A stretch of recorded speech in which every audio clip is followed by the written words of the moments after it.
shirkan waa bilo bishii mar ayuu ka qabsoomay Magalada Kismaayo. Shirkan waxa shalay daahfuray madaxweynaha dawlad goboleedka Jubbaland Axmed Maxamed Islaam waxaana maanta soo xiray madaxweyne ku-xigeenka dawlad goboleedka Jubbaland mudane Maxamed Siid Aadan. Shirkan waxa ka soo qayb galay saraakiisha ciidamada xoogga dalka iyo kuwa dawlad goboleedka Jubbaland iyo saraakiisha ugu sareysa ciidamada amisom ee Jubbaland ka howlgasha. shirkan ayaa waxa laga hadlay xasiloonida iyo amniga guud ee dalka Soomaaliya gaar ahaan dawlad goboleedka Jubbaland waxaana intuu shirkan socday la isku soo afkartay in la qaado howlgalla ka dhana ururka shabab isla markaana la isku furo deegaano badan oo ururka shabab ay gacanta ku hayaan sida Magalada Kismaayo iyo afmadow ayaa la isku soo hadal qaaday in la isku furo jamaame iyo sidoo kale Magalada Kismaayo ayaa la isku soo hadal qaaday in la isku furo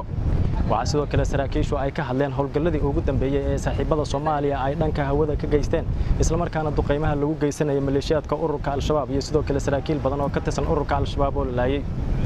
shirkan ayaa markuu soo xirmay waxa warbaahinta la hadlay Generaal Cabdi Mahdi Cabdisalaan oo kamid ah saraakiisha ciidamada dawlad goboleedka Jubbaland isla markaana la taliyaha dhanka amniga ee madaxweynaha dawlad goboleedka Jubbaland wuxuuna ka warbixiyay muhiimadda shirkan isla markaana howlgallada dhawaan la filayo in la qaado waxa lagu qorsheynayay ugu horeyntii maadaama sanadkii uu dhamaado bishii u dambeysay aan ku jirno waxa qiimeyn lagu sameynayay isbeddelka ama xaaladii sanadkan dhamaatay wixii guulo la gaaray iyo waxyaabaha laga dib dhacay waxaana xaqiiqdii runtii la tilmaamay in dhinaca amniga horumar weyn laga gaaray sanadkan oo goobo badan oo markii hore aan gacanta lagu hayn oo ay kooxaha argagixisadu ay joogeen laga farbaroojiyo gacantooda laga saaray sanadkan cusub sanadkii dhamaaday sida bulguduud oo kale wiirkooy baarsanguuni araare musaxaaji baarsanguuni iyo suuqyada labadaba intaba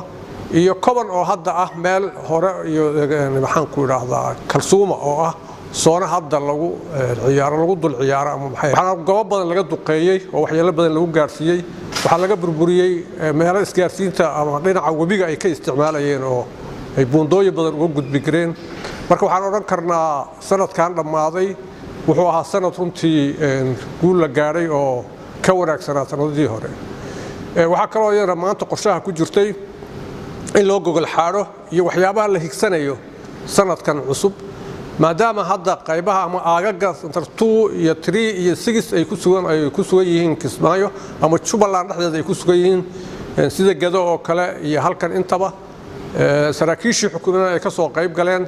waxaan isla tilmaamay inay laga maarmaan tahay sanadkan cusub in baleen ama qorshe degdeg ah la sameyn doono hadii la hayda ama uu dhameystirnaan doono xilli dhow kaasoo lagu sugi doono amniga guud gobolada Jubbooyinka maxay ahayd muhiimka sida Jilib iyo Kalsumo kale iyo Jamaami iyo waxa kale oo iyadana la xusay inay laga maarmaan tahay in la furo jidadka xaniman wali oo ay maaragtay nimanku xanibka ku hayaan sida Kismaayo afmadow Kismaayo badhaadhe Kismaayo maxay ahayd Jilib oo kale iyo areadaas meelaha xiran oo kale in si fiican loo furo waxa la soo la isku raacay runtii oo hoosta sivinas loo xaqiiqay in sanadkan haduu Ilaahay yiraahdo bilaha u horeeya Jubbaland oo laga sifayn doono howlgalka ka dhanka maleeshiyadka ururka shabab ayaa la filayaa guud ahaanba inuu ka bilowdo dalka Soomaaliya iyadoo ciidamada xoogga dalka kuwa Jubbaland iyo amisom ay u diyaar garoobeen sida ururka shabab deegaanada hadda ay gacanta ku hayaan looga sifayn lahaa